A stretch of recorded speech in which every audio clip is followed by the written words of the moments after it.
एक बार की बात है। एक गांव में किशोर नाम का किसान रहता था। कुछ दिन पहले गांव में अकाल पड़ने के कारण उसके घर की स्थिति बहुत ही खराब हो चुकी थी।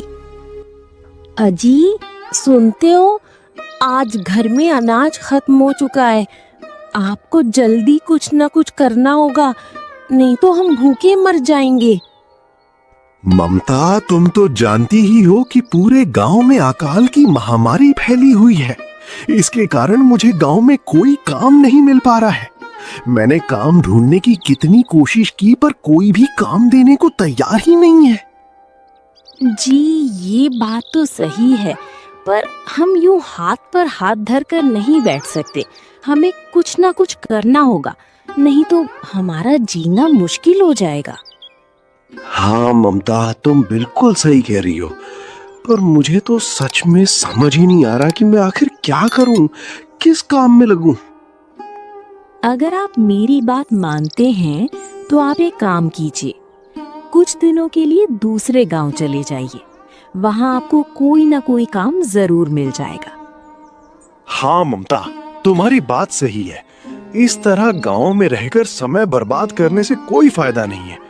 इसलिए मैंने ठान लिया है, कल सुबह ही मैं दूसरे गांव की ओर निकल जाऊंगा। शायद वहां मुझे कोई काम मिल जाए।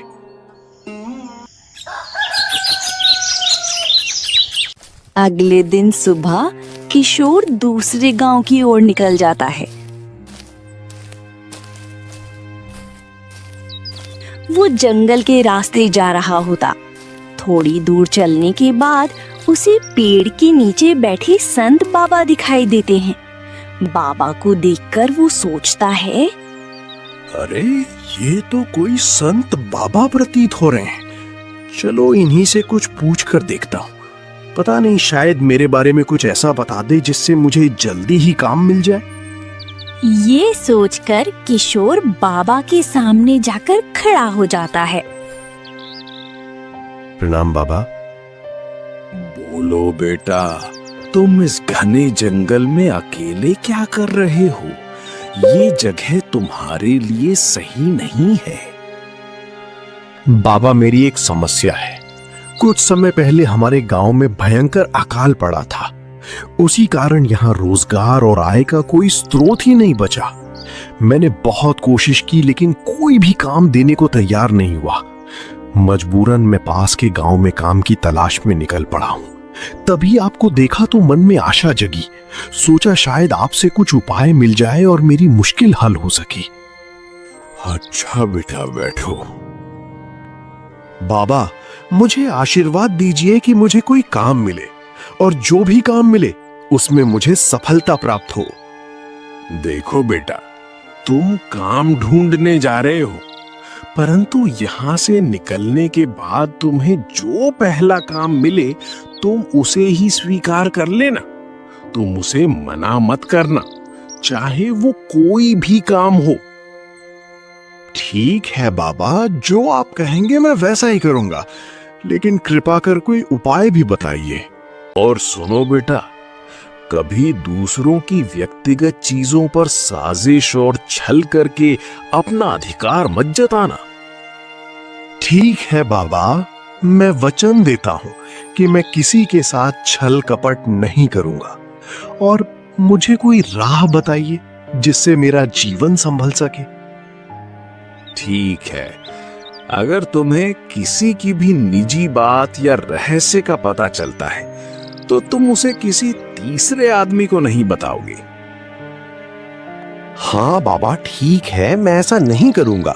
पर आप मुझे कोई उपाय क्यों नहीं बता रहे हो? ये जो आपने मुझे बताया ये तो उपदेश है। मैं आपसे उपाय पूछ रहा हूं, परंतु आप तो मुझे केवल उपदेश पर उपदेश दिए जा रहे हो। मैं ऐसे ही आपके पास समय बर्बाद कर रहा हूं। आप मुझे कोई उपाय बता रहे हो या मैं यहां से चला जाऊं? ठीक है बेटा, मैं तुम्हें एक जरूरी बात बताता हूं। अगर तुम कभी भी, कहीं भी, कितनी भी जल्दी में क्यों ना हो, और अगर तुम्हें रास्ते में कोई साधु दिखाई देता है तो तुम उसके दर्शन किए बिना और अनुमति लिए बिना आगे नहीं जाओगे। ठीक है बाबा, अब मुझे आज्ञा दीजिए, मैं अब चलता हूं। किशोर वहाँ से आगे चलता है तो उसे एक बड़ा घर दिखाई देता है। अरे ये बड़ा घर शायद किसी व्यापारी का होगा। क्यों ना मैं इन्हीं से जाकर बात करूं, मुझे कोई ना कोई काम तो जरूर मिल जाएगा। थोड़ी देर बाद वहाँ एक आदमी आता है। अरे भाई, तुम यहाँ के तो नहीं लगते। कौन हो तुम? यहाँ क्या कर रहे हो? भाई मैं पास के गांव से आया हूं, काम की तलाश में भटक रहा हूं। गांव में अकाल के कारण वहां कोई काम नहीं मिल पा रहा है। घर में पैसों की बहुत तंगी हो रही है। भाई आपकी नजर में कोई काम हो तो मुझे दिलवा दीजिए, मैं कोई भी काम कर लूंगा, छोटा हो या बड़ा। मैं आपका उपकार कभी नहीं भूलूंगा। राकेश को ये सारी बातें सुनकर किशोर पर दया आ जाती है। देखो किशोर, काम तो मैं तुम्हें दिलवा दूंगा, पर कुछ दिनों के लिए। बाद में तुम अपना देख लेना, अगर तुम्हें ठीक लगे तो, वरना मैं किसी और को रख लूंगा। किशोर सोच में पड़ जाता है। मुझे तो संत बाबा ने कहा था कि पहला जो कोई काम मिले कर लेना। ऐसा करता हूं, हाँ कर देता हूं। अरे भाई, कहाँ खो गए? काम करना है या नहीं? हाँ भाई, मैं करने के लिए तैयार हूं। वैसे मुझे क्या करना होगा?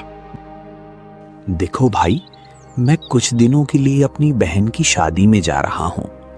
तब तक तुम मेरी जगह पर काम कर सकते हो। तुम यहाँ जितने दिन काम करोगे उतने दिन के पैसे तुम्हें मिल जाएंगे।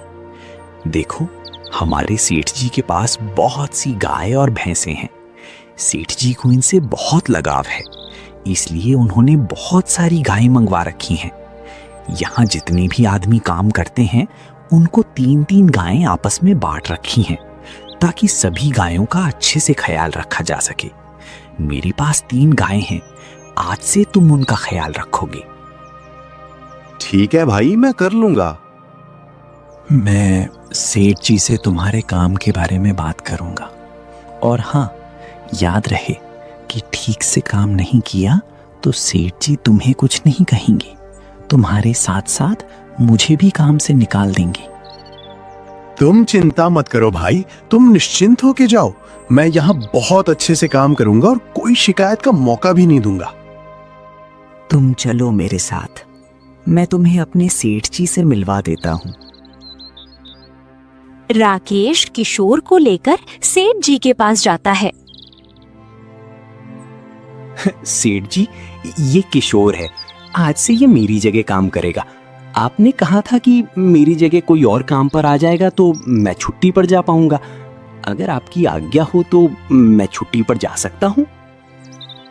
अगर तुम्हें ये भरोसेमंद आदमी लगता है, ये तुम्हारी जगह काम कर सकता है, लेकिन अगर इससे कोई भी गड़बड़ हुई, अगर इसने मेरी गायों का ख्याल अच्छे से नहीं रखा, तो याद रखना, मैं इसकी सजा इसे नहीं बल्कि तुम्हें दूंगा, क्योंकि इसे तुम ही लाए थे। नहीं सेठ जी, कोई भी गड़बड़ नहीं होगी। मैं इसे अच्छे से काम समझा दूंगा, आप मुझ पर भरोसा कीजिए। ठीक है, तुम जा सकते हो। देखो किशोर, मैं इन 3 गायों की देखभाल किया करता था। आज से तुम्हें इनकी देखभाल करनी है, समय पर चारा देना और साफ सफाई करना। आज से ये तुम्हारी जिम्मेदारी है। फिर राकेश उसको रहने के लिए अपने कमरे में लेकर जाता है। देखो किशोर, ये मेरा कमरा है, आज से ये तुम्हारा है। मेरी बातें याद रखना, कोई भी गड़बड़ नहीं होनी चाहिए, इस बात का ध्यान रखना। मैं बहुत ही जल्द आ जाऊंगा। तुम चिंता मत करो भाई, मैं सब कुछ कर लूंगा, तुम बेफिक्र होकर जाओ।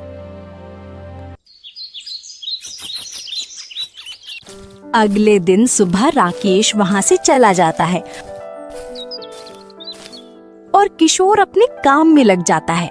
वो गायों को तालाब में जाकर नहला कर लाता है और वापस आकर उनकी साफ सफाई करता है। किशोर दिन भर का सारा काम निपटा लेता है। चलो आज का काम पूरा हुआ। एक काम करता हूँ, यहाँ जो लोग काम करते हैं थोड़ी देर जाकर उनके पास बैठता हूँ। उनके साथ थोड़ी जान पहचान होगी तो मेरे लिए अच्छा रहेगा। वैसे भी राकेश आते ही मुझे काम से निकाल देगा, क्योंकि मैं उसकी जगह काम कर रहा हूँ। राकेश के आने से पहले मुझे उनके साथ जान पहचान बनानी होगी, तभी मैं यहाँ काम कर पाऊंगा। किशोर वहाँ काम करने वाले लोगों के पास पहुँच जाता है। आओ किशोर आओ, बताओ कैसा लग रहा है यहाँ काम करके? ठीक है भाई, मुझे यहाँ काम करने में कोई समस्या नहीं है, यहाँ सब ठीक है। एक बात पूछनी थी आपसे। कहो किशोर, कौन सी बात? भाई मुझे ये जानना था कि आपको यहाँ काम करके जो पैसे मिलते हैं उससे आपका घर अच्छा चल जाता होगा ना? अच्छा, बहुत अच्छे से चलता है, क्योंकि यहाँ सिर्फ हम तनख्वाह पर काम नहीं करते। यहाँ पैसे कमाने के बहुत सारे तरीके हैं। यहाँ और कोई काम भी है क्या जिससे और भी ज्यादा पैसे कमाए जा सके? हाँ भाई, बहुत से रास्ते हैं। जो चारा गायों के लिए मिलता है उसका कुछ हिस्सा हम उन्हें खिलाते हैं और बाकी बचा हुआ हम बाजार में बेच देते हैं। और ये काम यहाँ दिन ब दिन होता है, इसलिए हम अच्छे खासे पैसे कमा लेते हैं। लेकिन भाई ये तो गलत है। आप गायों को भूखा रखते हो और उनके हिस्से का चारा बेच देते हो। ये सरासर गलत है। आपको ऐसा नहीं करना चाहिए। अगर किसी दिन सेठ जी को पता चल गया तो वो आपके बारे में क्या सोचेंगे? उन्होंने तो कितने भरोसे के साथ गायों का काम हमें सौंपा है। अरे यार, तुम यहाँ ज्यादा ज्ञान मत दो। और हाँ, ज्ञान से पेट नहीं भरता, उसके लिए पैसा कमाना पड़ता है। अगर तुम सिर्फ सत्यवान बनकर रहोगे तो भूखे मर जाओगे। मैं तो तुम्हें यही कह रहा हूं कि तुम भी यही काम करो और पैसे कमाओ। वैसे राकेश भी यहाँ यही किया करता था। यहाँ पैसा कमाने का इससे अच्छा रास्ता और कोई हो ही नहीं सकता। किशोर सोच में पड़ जाता है। वैसे ये कह तो सच रहे हैं, इतनी आसानी से पैसे मिल रहे हैं तो मुझे भी ऐसा करना चाहिए। मुझे भी पैसों की बहुत जरूरत है। राकेश के आने तक मैं यहाँ रुकता हूँ। उसके हिस्से के पैसे भी मैं ले लूंगा और कुछ पैसे यहाँ वहां से कमा लूंगा। हाँ, ये अच्छा रहेगा। फिर अचानक किशोर को बाबा की बात याद आ जाती है। और सुनो बेटा, कभी दूसरों की व्यक्तिगत चीजों पर साजिश और छल करके अपना अधिकार मत जताना। अरे नहीं नहीं, ये मैं क्या कर रहा हूँ? मुझे याद आया कि बाबा ने कहा था मुझे किसी के साथ छल कपट नहीं करना है, और ये तो सरासर धोखा है। सेठ जी हम पर भरोसा करते हैं और हम इस भरोसे के बदले धोखा देंगे? नहीं, चाहे कुछ भी हो, मुझे ये नहीं करना। नहीं भाई, मैं ऐसा कुछ नहीं करूंगा। मैं बेईमानी की नहीं खाता और तुम भी सेठ जी को धोखा दे रहे हो। तुम्हें भी ये सब नहीं करना चाहिए। तुम्हें भी ये काम छोड़ देना चाहिए। हे किशोर, मैं तुझे कुछ नहीं कह रहा तो इसका मतलब ये नहीं है कि तू मेरे सर पे चढ़ जा रहा है। तुझे किसी ने पूछा क्या? मैं तो ये सब तेरे भले के लिए कह रहा था। तुझे करना या ना करना वो तेरी मर्जी है। और हाँ, एक बात याद रख, अगर तू बाहर जाकर अपना मुंह खोला तो याद रखना, तुझे हम जान से मार देंगे और तेरी लाश भी किसी को नहीं मिलेगी। तू मुझे नहीं जानता।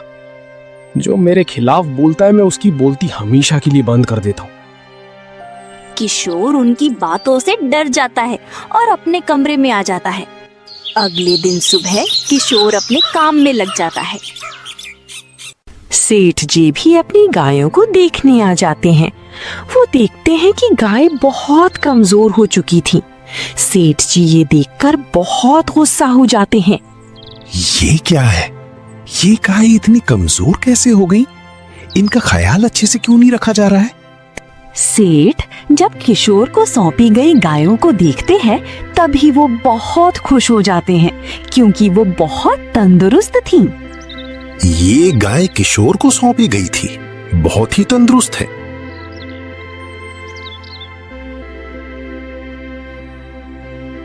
किशोर को बुलाओ, मैं अभी उससे मिलना चाहता हूं। अरे किशोर, तुम इन गायों की देखभाल कर रहे हो? ये तो बहुत ही अच्छी बात है। ये गाय वाकई स्वस्थ और सुंदर दिखाई दे रही हैं। मैं तुम्हारे काम से बेहद खुश हूं। तुम इनकी देखभाल अच्छे से कर रहे हो। लेकिन मुझे एक बात समझ नहीं आ रही है। तुम्हें सौंपी गई गायों को वहीं चारा दिया जा रहा है और बाकी गायों को भी वहीं दिया जा रहा है, परंतु वो इतनी कमजोर कैसे पड़ गईं? सेठ जी, मुझे इस सवाल का जवाब मालूम है, परंतु मैं इसका जवाब तभी दूंगा जब हमारे काम करने वाले साथी यहाँ मौजूद होंगे। फिर सेठ जी अपने यहाँ काम करने वाले नौकरों को बुलाते हैं। तब किशोर सेठ जी को सारी सच्चाई बता देता है कि किस तरह राकेश और उसके साथी मिलकर चारों तरफ हेरा फेरी करते हैं। किशोर, तुम सच कह रहे हो? हाँ सेठ जी। धोखा, इतना बड़ा धोखा। तुम सब धोखेबाज हो। मैंने तुम लोगों पर इतना भरोसा किया, अपनी गायों को तुम्हें सौंपी और मुझे लगा कि तुम लोग इनकी अच्छी तरह देखभाल करोगे। इसलिए मैंने एक आदमी को 3 गाय दी ताकि तुम उनका अच्छे से ख्याल रख सको और तुम्हें कोई तकलीफ ना हो। लेकिन तुम लोगों ने क्या किया? तुम्हारी इतनी हिम्मत कैसे हुई? तुम लोगों ने मेरी प्रिय गायों के साथ ऐसा सलूक किया। मैं तुम्हें इसका सबक जरूर दूंगा। सेठ जी, हमें माफ कर दीजिए। हमसे भूल हो गई। हम भटक गए थे। हम आज के बाद किसी के साथ ऐसा अन्याय नहीं करेंगे। हम कसम खाते हैं कि हमें माफ कर दीजिए। इस बार हम पूरी ईमानदारी से अपना काम करेंगे और आपको शिकायत का मौका भी नहीं देंगे। हमें माफ कर दीजिए। किशोर को उन पर दया आ जाती है। सेठ जी, इनको माफ कर दीजिए। गलती तो सबसे होती है, परंतु ये लोग अपनी गलती से शर्मिंदा हैं। ये लोग आइंदा ऐसा कुछ नहीं करेंगे।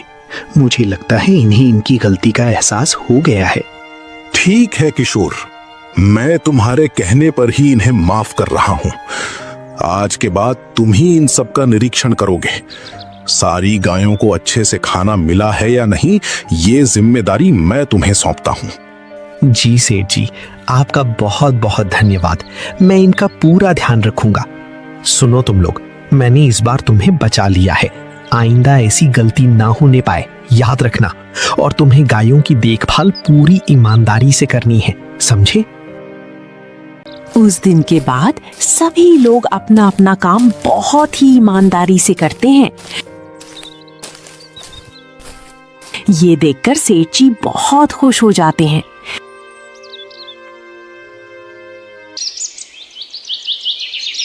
कुछ दिन ऐसे ही बीत जाते हैं। फिर राकेश वापस आ जाता है।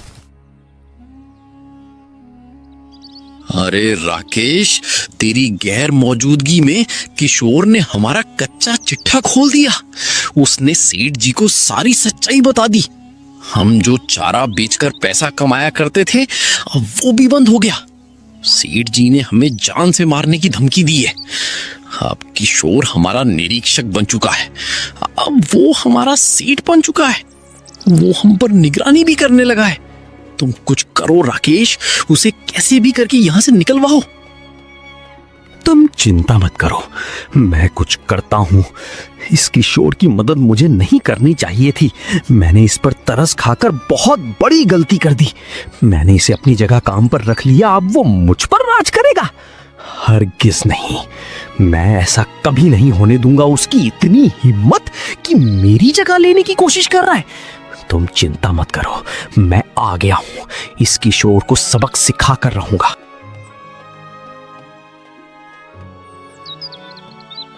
राकेश के आते ही किशोर बहुत खुश हो जाता।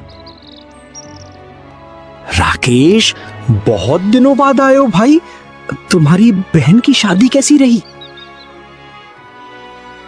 हाँ, अच्छी रही शादी। राकेश, तुम यहाँ नहीं थे तो तुम्हें पता है यहाँ क्या क्या हुआ? किशोर राकेश को सारी सच्चाई बता देता है।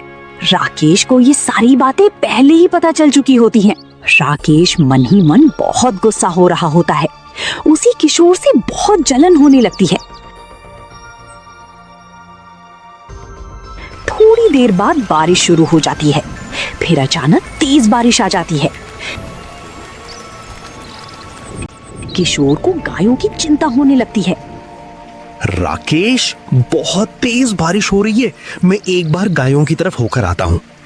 जब किशोर गायों के पास पहुंचता है तभी सेठ की बेटी प्रिया वहां आ जाती है। दरअसल सेठ की बेटी प्रिया और राकेश के बीच प्रेम था। अरे तुम यहाँ इतनी रात गए?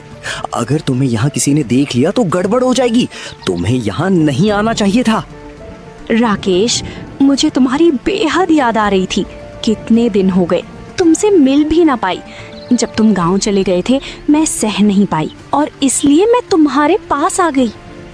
मैं कल शाम को तुमसे मिलने ही वाला था, पर मैं बहुत परेशान हूँ। मुझे कुछ भी समझ नहीं आ रहा है। किशोर की वजह से मेरा दिमाग खराब हो गया है। क्या बात है, मुझे बताओ। राकेश सारी बातें बता देता है।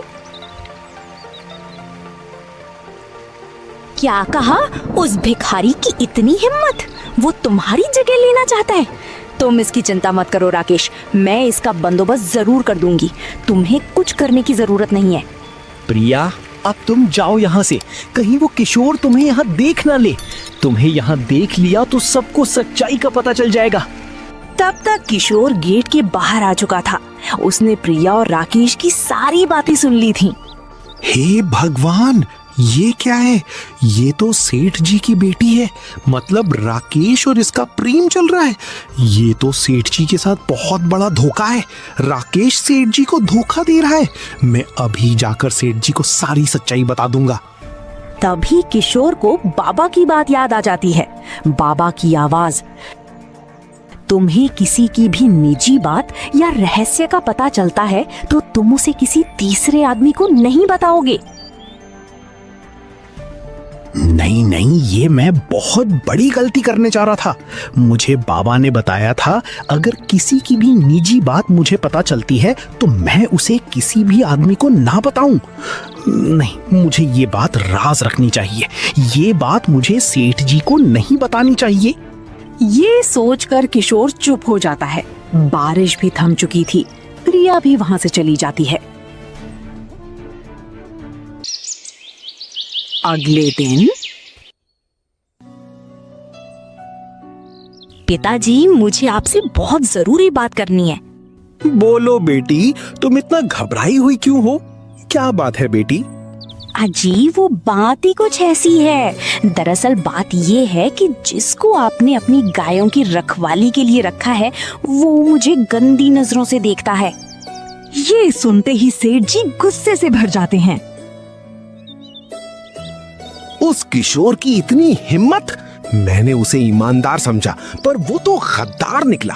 उसकी इतनी हिम्मत कि वो मेरी बेटी पर नजर रखता है। मैं उसे छोड़ने वाला नहीं हूं। तुम चिंता मत करो बेटी, मैं इसे सही सबक सिखाऊंगा।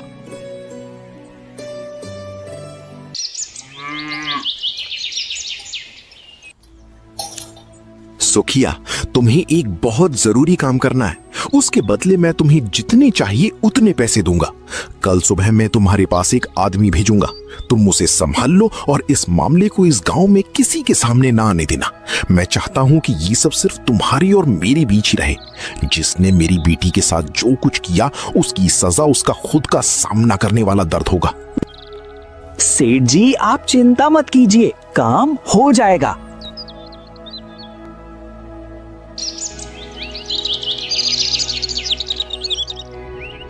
किशोर, तुम्हें मेरा एक बहुत जरूरी काम करना है। क्या काम है सेठ जी? तुम्हें जंगल जाकर सुखिया के पास जाना है और वहां से जरूरी सामान लाना है। उससे कहना कि सेठ जी ने भेजा है। ठीक है सेठ जी, मैं अभी जाकर आता हूं।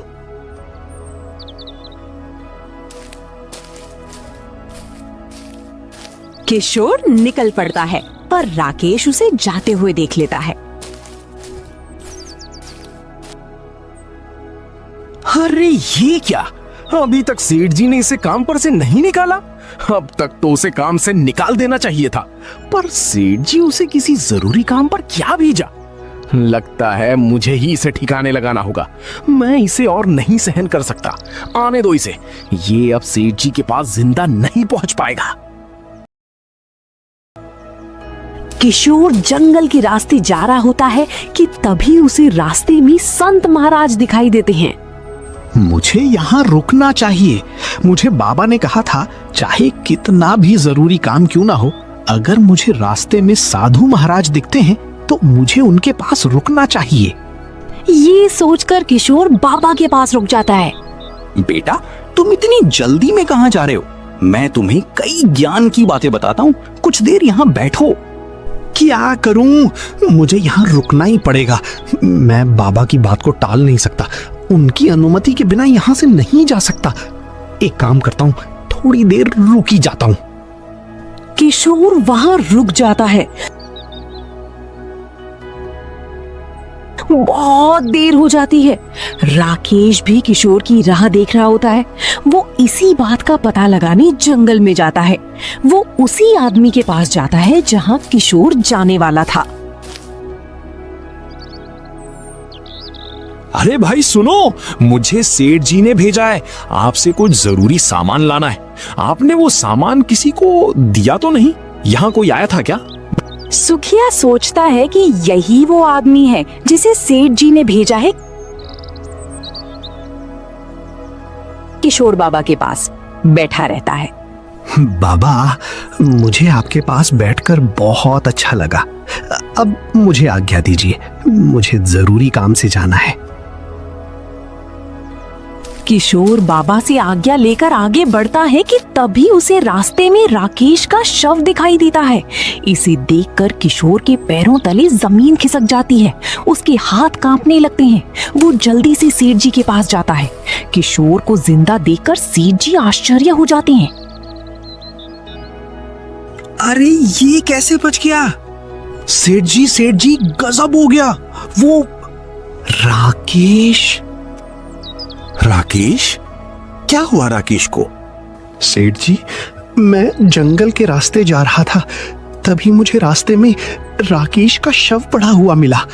सेठ जी, मुझे कुछ समझ नहीं आया, इसलिए मैं सीधे आपके पास आ गया। इतना कहकर किशोर अपने कमरे में चला जाता है। ये कैसे हो गया? मुझे लगता है कि किशोर की जगह राकेश जंगल में सुखिया के पास चला गया होगा और वहां कुछ गलतफहमी हो गई। मेरी इस भूल की वजह से एक निर्दोष की मुश्किल बढ़ गई।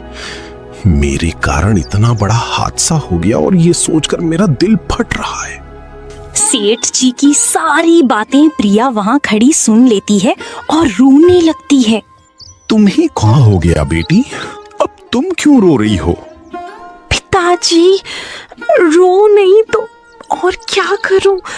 राकेश ही मेरे लिए सब कुछ था। अब मैं जीना नहीं चाहती। इससे अच्छा तो मेरा मर जाना ही बेहतर है। ये तुम क्या कह रही हो प्रिया? तुम होश में तो हो? हाँ पिताजी, मैं राकेश से प्रेम करती थी। वो भी मुझसे बहुत प्रेम करता था। मैं उसके बिना जिंदा नहीं रह सकती। अब मेरे जीवन में कुछ नहीं बचा। मेरा तो सब कुछ चला गया। ये तुम क्या बक रही हो? तुमने जो किशोर के बारे में बताया वो क्या था? सच सच बताओ। प्रिया सेठ जी को सारी सच्चाई बता देती है। ये भी बता देती है कि किशोर निर्दोष है, उसने कुछ नहीं किया।